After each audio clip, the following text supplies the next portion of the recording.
네, 마더텅 사회문화 배준호입니다. 자, 또 파이팅 있게 한번 가보겠습니다. 자, 2020학년도 6월 모평 문제입니다. 역시 계속 봤던 대로 양적 연구의 이제 풀이에 대해서 나와 있는데 역시 굉장히 어렵습니다. 통계 자료도 보셔야 되고 뭐 이러기 때문에 자, 먼저 자료 분석부터 한번 해볼게요. 자, 연구 주제 스마트폰 의존도와 여가 활동의 관계입니다. 그래서 스마트폰 의존도가 높은 청소년은 낮은 청소년에 비해서 스포츠 활동에 잘 참여하지 않을 가능성이 높대요. 그리고 가설2 스마트폰 의존도가 높은 청소년은 낮은 청소년에 비해 컴퓨터 게임을 잘 이용하지 않을 가능성이 높다. 뭐 이런 얘기가 있네요. 일단 그렇구나 보겠습니다. 자, 자료 수집 방법 보시면 자, 중고등학생을 대상으로 자, 몇 명? 1000명 뽑아가지고 뭐 했어요? 질문지 통해서 했어요. 1000명은 그럼 뭐가 돼요? 표본이 되겠죠. 1000명은 표본.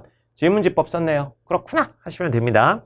자, 조사 내용 보시면 지난 일주일간 스마트폰 사용 시간 조사하고 스포츠 활동 참여 조사하고 컴퓨터 게임 이용 조사했어요. 자, 이렇게 조사해가지고 결론을 내린 게 아래 통계 자료와 같다라고 얘기합니다. 그래서 뭐 유의미한 차이가 이 통계 자료에서 나타났다라고 해요.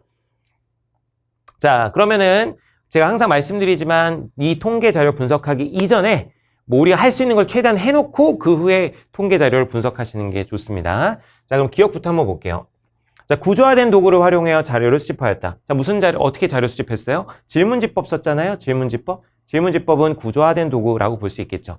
미리 질문을 세팅해 놓고 통계 처리하기 용이한 구조화된 도구라고 볼 수가 있습니다. 그래서 기억은 맞고요. 니은, 기억으로 인하여 표본의 대표성이 확보되었다 이러는데 뭐라고 돼 있어요? 무작위 선정했다 그랬죠. 무작위. 표본의 대표성을 확보하는 건 굉장히 어려운 일입니다. 그 모집단의 특성을 잘 반영을 해야 돼요. 그래서 모집단의 성별 비율이라든가 모집단의 어떤 지역별 비율, 도시의 비율, 뭐 농촌의 비율, 그리고 또 모집단의 어떤 소득 수준의 비율, 상류층인지 중산층인지 하류층인지 이런 것들도 다 고려해야 대표성이 확보될 수가 있거든요. 근데 무작위 선정하면 당연히 대표성이 확보될 리가 없습니다. 당연히 없고요. 디귿, 니은, 리을은 모두 개념의 조작적 정의에 해당한다. 뭐 이러는데 그렇죠. 왜 그래요? 한번 볼까요? 자, 뭐라고 돼 있냐면 스마트폰 의존도와 여가 활동의 관계를 우리가 조사하려고 하는데 스마트폰 의존도는 그래서 일주일간 하루 평균 스마트폰 사용 시간으로 조사하는 것이고 자, 여가 활동에 대해서 이제 가설에서 뭐라고 했냐면 스포츠 활동하고 뭐예요? 컴퓨터 게임으로 이렇게 얘기를 했어요. 그래서 이 스포츠 활동에 참여 이걸 어떻게 조작적 정의한 거예요? 일주일간 얼마나 참여했는지 컴퓨터 게임을 이용하지 않을 거 이거는 뭘로 조작적 정의를 했어요? 지난 일주일간 컴퓨터 게임 이용 여부 이렇게 조작적 정의를 한 겁니다. 그래서 요 니은, 디귿, 리을 다 개념의 조작적 정의라고 볼 수가 있겠네요. 그래서 디귿도 맞습니다. 자, 기억은 맞았고 니은은 틀렸고 디귿 맞았죠? 그럼 기억 디귿이 일단 맞고 니은은 틀렸는데 니은 들어간 거 제껴주시고 자, 그럼 1번 아니면 몇 번이다? 5번이다. 근데 이제 반드시 그럼 리을도 확인하게 문제를 내겠죠? 그냥 낼 리 없잖아요. 자, 그럼 리을 한번 확인해 주도록 하겠습니다. 자, 분석 결과는 가설 1, 2를 지지하는 근거가 된다. 이렇게 나와 있는데, 그럼 가설 1, 2가 뭔지 한번 볼게요. 자, 가설 1은, 자, 스마트폰 의존도가 높은 청소년은, 자, 스마트폰 의존도가, 자, 가설 1 한번 보겠습니다. 좀 정리해 볼게요. 가설 1. 글씨가 너무 날아가는군요. 자, 정리해 보면, 가설 1은, 스마트폰 의존도가 높은 청소년은 낮은 청소년에 비해서 스포츠 활동에 참여하지 않을 가능성이 높다 이렇게 돼 있어요. 즉 스마트폰 의존도가 높으면 어떻게 된다는 거예요? 스포츠 활동에 잘 참여한다 안 한다? 안 한다. 스포츠 활동을 잘 안 한다. 뭐 이런 얘기죠. 자, 그럼 요거 한번 검증해 보도록 하겠습니다. 자, 먼저 가설 1부터 한번 검증해 볼게요. 자, 그럼 스마트폰 의존도가 높을수록 스포츠 활동에 참여하지 않는다는 것이니까 스마트폰 사용 시간을 가지고 구분해야겠죠. 이제 많은 집단과 적은 집단의 차이를 살펴보도록 하겠습니다. 자, 스마트폰 사용 시간이 많은 집단은 여기 얼마냐면 여기 160이고 여기 더해주면 140이죠. 그래서 스마트폰 사용을 많이 하는 요 집단은 총 얼마예요? 400명입니다. 400명. 이 400명 중에 자, 그러면 정리해 볼게요. 스마트폰을 이제 많이 사용하는 집단이 총 얼마예요? 400명이죠. 400명. 요 400명 중에서 스포츠 활동에 참여한다라고 얘기한 사람이 얼마예요? 160입니다. 이 400명 중에서 160이 참여한다 그랬죠. 160. 자, 그 다음에 스마트폰을 사용을 이제 적게 하는 집단. 스마트폰 사용을 적게 하는 집단은 여기 보시면 더해보면 이게 얼마인가요? 자, 410인가요? 0, 420이군요. 420이 되고 자, 여기는 얼마가 돼요? 180이 되죠? 그래서 다 더해주면 여기 얼마입니까? 600입니다. 600.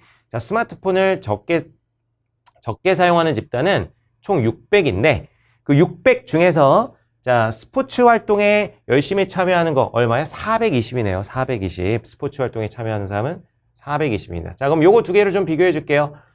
자, 스마트폰 의존도가 높아질수록 자, 그럼 스마트폰을 적게 쓰다가 스마트폰을 많이 쓸수록 스포츠 활동을 덜 할 것이다.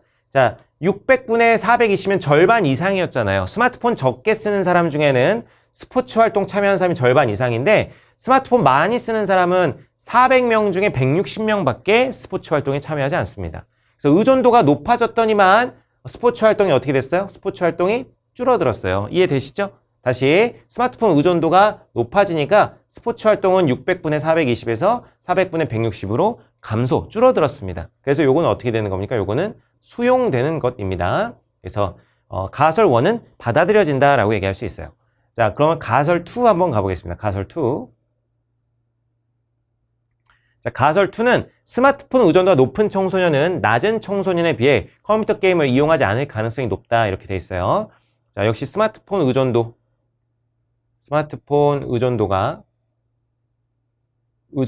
높을수록 컴퓨터 게임을 이용하지 않을 것이다.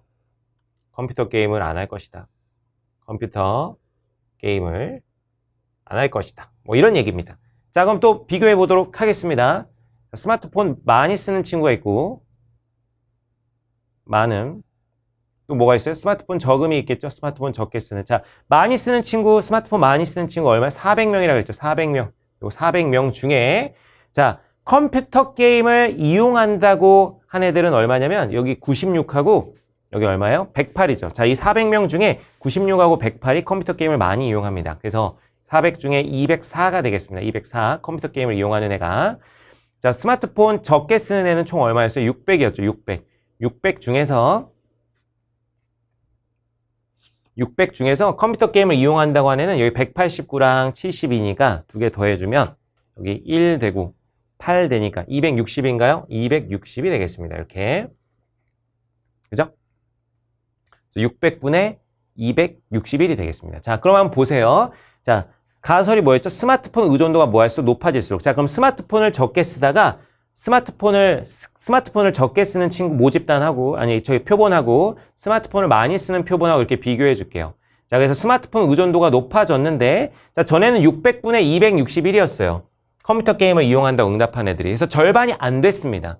자, 근데 스마트폰을 많이 쓰는 애들은 400분의 204로 절반이 넘어야 안 넘어요? 절반이 넘죠. 그래서 컴퓨터 게임을 더 많이 이용합니다. 다시 스마트폰을 적게 쓰는 애들보다 스마트폰을 많이 쓰는 애들이 컴퓨터 게임을 이용하는 정도가 높다라는 것을 확인할 수 있습니다. 그렇기 때문에 컴퓨터 게임을 이용을 적게 하는 것이 아니기 때문에 이것은 뭐가 되는 겁니까? 기각이 되겠습니다. 기각. 이해되시나요? 자, 역시 복잡합니다. 저도 이렇게 말하다 보니까 발음하기도 어렵고 헷갈리는 경우들이 많이 생기게 되는데 여러분 차분하게 꼼꼼하게 좀 이렇게 한 번씩 해보면 연습하면 충분히 시험장에서 편한 마음으로 푸실 수가 있습니다. 그래서 가설 1은 어떻게 됐어요? 수용됐고 가설 2는 어떻게 됐고 기각됐다 이렇게 확인할 수 있겠습니다. 자, 그러면 자, 리을 선지가 뭐였는데요? 자, 분석 결과는 가설 1과 2를 지지하는 근거가 된다 그랬는데 1은 지지할 수 있습니다. 가설 1은 지지할 수 있지만 가설 2는 지지할 수가 없습니다. 자, 그렇기 때문에 정답은 아까 봤던 기억하고 디귿만 정답이 되겠습니다. 정답은 1번이 되겠습니다. 1번. 자, 역시 매우 어려웠던 양적 연구 문제였습니다. 자, 다음으로 넘어갑니다.